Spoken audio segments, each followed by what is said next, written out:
अंधे हो जो दिखता नहीं है? बीच रास्ते में अपनी अम्मा के लिए रोटी बना रहे थे क्या? जी नहीं, आपके अब्बा का इंतजार कर रहा था ताकि वो आकर आटा गूंदे। मेरे पापा का नाम लेता है यू? आराम से बुलबुल। 5 अप्रैल 1993 रात के 11:40 हो रहे थे। तभी मुंबई के वर्सोवा पुलिस स्टेशन में एक फोन आता है। फोन करने वाला बताता है कि वो स्कूप हॉस्पिटल का इमरजेंसी मेडिकल ऑफिसर बोल रहा है, एक बहुत ही बड़ी घटना हो गई है। इस फोन को सुन के पुलिस अधिकारी के होश उड़ जाते हैं। वो फौरन वरिष्ठ पुलिस अधिकारियों को सूचित करता है। कुछ ही देर में स्कूप हॉस्पिटल के बाहर पुलिस और मीडिया कर्मियों का मेला लग चुका था। दरअसल फोन करने वाले ने पुलिस को बताया था कि बहुत ही बड़ी सुपरस्टार यानी कि दिव्या भारती उनके अस्पताल में बेहद गंभीर हालत में पहुंची थी और कुछ ही मिनटों में उनकी मौत हो गई। ये खबर फैलते ही पूरे देश में सनसनी फैल गई। दिव्या भारती की एक्सीडेंटल मौत हो गई है। दिव्या भारती ने सुसाइड कर लिया है। दिव्या भारती को उनके पति साजिद नाडियाडवाला ने मार दिया है, या दिव्या भारती को अंडरवर्ल्ड ने मरवा दिया है। ऐसी बहुत सारी सुर्खियों से अखबार भरे पड़े हुए थे। आज ही के दिन 25 फरवरी 1974 को जन्म लेने वाली दिव्या भारती का आज जन्मदिन है। हम उनको श्रद्धांजलि देते हैं। हम आपको बताते हैं कि इस मर्डर मिस्ट्री के पीछे का राज क्या था। बचपन से ही बेहद खूबसूरत दिखने वाली दिव्या भारती ने सिर्फ 9th क्लास तक पढ़ाई की। उनकी रुचि और उनके मन में सिर्फ और सिर्फ यही था कि उनको फिल्म स्टार बनना है।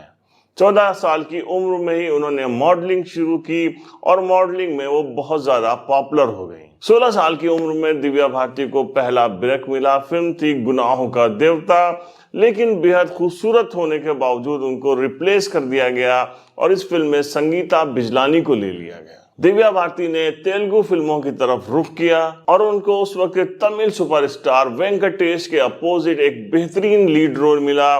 फिल्म का नाम था बॉबली राजा। इस फिल्म को करने के बाद दिव्या भारती बहुत मशहूर हो गई। उन्होंने 5-6 तेलुगु फिल्मों में काम किया। अब उनको वो फिल्म मिल गई जिसके जरिए उनकी बड़ी यात्रा शुरू होनी थी, यानी कि विश्वात्मा। और उस वक्त के बेहतरीन स्टार सनी देओल की उस फिल्म में हीरोइन बन के आई।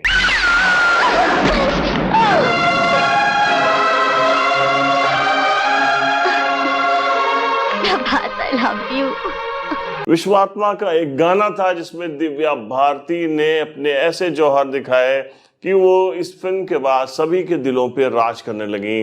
फिल्म का सॉन्ग था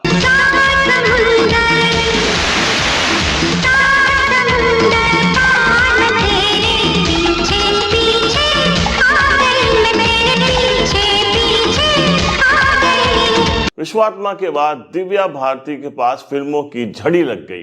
हालांकि जब वो आई थी तो कहा जाता था कि उस वक्त की बड़ी स्टार श्रीदेवी की वो कॉपी करती हैं, श्रीदेवी से मिलती जुलती हैं, इसलिए लोगों ने उनको पसंद किया था। लेकिन फिल्मों में आते ही उन्होंने सुपरस्टार श्रीदेवी की छुट्टी कर दी और 1 साल में ही उनको 10 फिल्में मिल गईं। गोविंदा के साथ उनकी एक फिल्म बहुत बड़ी हिट आई थी 1992 में ही। फिल्म का नाम था शोला शबनम। अंधे हो जो दिखता नहीं है?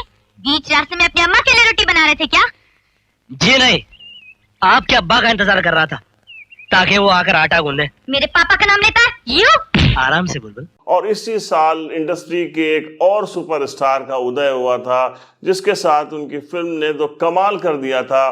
फिल्म में शाहरुख खान और ऋषि कपूर के साथ उनकी प्रमुख भूमिका थी। इस फिल्म के अंदर दिव्या भारती की एक्टिंग और ग्लैमर तो कमाल का था। दिखाई नहीं देता? राह चलते इंसान इंसान नहीं है? तुम्हारे बाप ने तुम्हें क्या सिखाया? क्या सिखाया?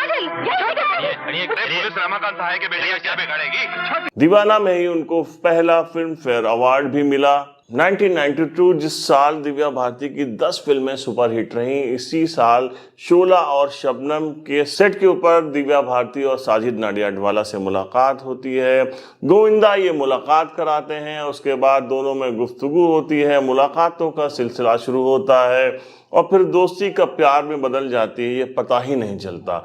और प्यार वो भी इतना गहरा प्यार होता है कि दिव्या भारती शादी करने का फैसला कर लेती हैं। अक्टूबर महीने में वो साजिद नाडियाडवाला की दूसरी पत्नी बन जाती हैं, और वो भी ऐसे नहीं, बाकायदा निकाह होता है और दिव्या भारती अपना नाम रख लेती हैं सना नाडियाडवाला। हालांकि फिल्मों में उनका नाम दिव्या भारती ही चलता है। दिव्या भारती की फिल्में सुपर हिट हो रही थी, इसीलिए इन दोनों ने अपनी शादी के फैसले को चुपचाप रखा, खामोशी से रखा और कहा कि हम कुछ वक्त के बाद ही इसका खुलासा करेंगे। हालांकि ये बात मीडिया से छुपी नहीं रही और कुछ वक्त के बाद मीडिया ने ये बात फैला दी। फिलहाल इसका उनके करियर पे कोई असर नहीं पड़ा और प्रोड्यूसर डायरेक्टर की दिव्या भारती के पास लाइन लगी हुई थी। अप्रैल 1993 के वक्त आते आते दिव्या भारती की 14 हिंदी फिल्में रिलीज हो चुकी थी और इतनी ही फिल्मों की उनके पास लाइन लगी हुई थी जो उन्होंने साइन कर ली थी, या उन फिल्मों में वो लगभग 80-85% काम कर चुकी थी। दिव्या भारती की जब शादी हुई तो उनके पति साजिद नाडियाडवाला, मतलब उनकी ऑलरेडी एक बीवी थी, इसलिए साजिद नाडियाडवाला उनको अपने घर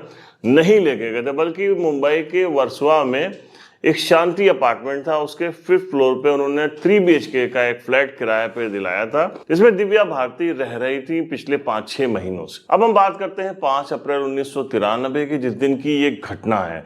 उस दिन में दिव्या भारती जो है अपनी कई फिल्मों की शूटिंग उनकी लगातार वो चल ही रही थी, तो फिल्म की शूटिंग करके वो आई थी, क्योंकि उनके पैर में थोड़ी सी चोट लग गई थी, इसलिए उन्होंने उस दिन रेस्ट करने का फैसला किया था। और रेस्ट करने के पीछे एक और मकसद था दिव्या भारती की, क्योंकि कई फिल्में सुपर हिट हो चुकी थी, काफ़ी पैसा भी उन्होंने कमा लिया था, इसलिए उनको एक जो है फ्लैट खरीदना था, बड़ा फ्लैट खरीदना था मुंबई के पॉश इलाके में।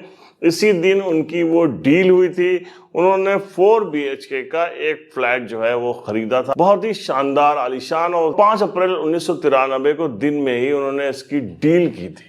दिव्या भारती इस दिन बहुत खुश थी। उन्होंने अपने उस डायरेक्टर को फ़ोन करके कहा कि जिसके अगले दिन शूटिंग होनी थी, कि अगर आप एक दिन मुझे रेस्ट करने दे दीजिए, क्योंकि मेरे थोड़ा पैर में चोट लगी हुई है और मैं थोड़ा सा मेंटली रिलैक्स भी होना चाहती हूँ, इसलिए आप एक दिन के लिए मुझे ये मेरी जो कल की शूटिंग है उसको पोस्टपोन कर दीजिए। और डायरेक्टर मान भी गए और ये तय हुआ कि अब ये शूटिंग जो है 6 की बजाय 7 अप्रैल को होगी। शाम का 5 बजे का वक्त था। दिव्या भारती की एक बहुत खास फ्रेंड थी नीता लूला। नीता लूला एक बहुत ही फेमस फैशन डिजाइनर थी और वो जो है उनकी फिल्मों में भी जो है उनके जो कॉस्ट्यूम थी वो डिजाइन करती रहती थी, लिहाजा दोनों के बीच में बहुत दोस्ती थी। नीता लूला ने कहा कि वो और उनके पति जो है मिलना चाहते हैं तुमसे, थोड़ा हम लोगों को बात करनी है, कुछ डिस्कशन करना है एक प्रॉपर्टी के ही बारे में।